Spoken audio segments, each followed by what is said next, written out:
Hey everyone, welcome back to the channel. We are discussing the Toyota Sienna, a popular family minivan today. It is efficient and reliable, but it is not ideal. These are 5 things you must know before you purchase one. Stick till the end. Issue 5 can be deal breaker for some families. Number 1. Limited engine power.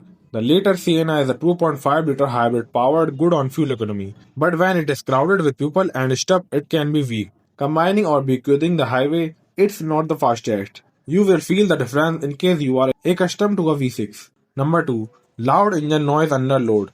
Due to the ECVT transmission of Sienna, our engine would make a lot of noise when you press hard. It does not influence the reliability, but the buzzing is irritating, particularly in long journeys. Number third row space is tight. It is a minivan. You are supposed to have enough room everywhere. Nevertheless, the third row in the Sienna is not as large as other vans. Adults may get cramped, particularly when traveled by road. That is important in the event that you have a large family. Number 4. Missing features you expect. There are certain features you would expect at such price, but it is not there. Third row has a no power folding seats. It is manual. Lack of interior camera to monitor kids. Competitors have it. And higher trims only have entertainment screen.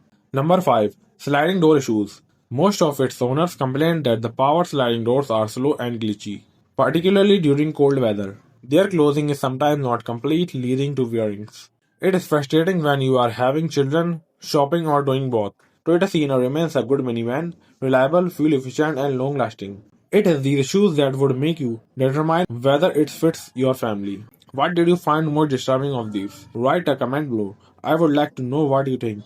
Remember to like, subscribe, and hit the bell on more truthful car breakdowns. Thanks, and I will see you next time.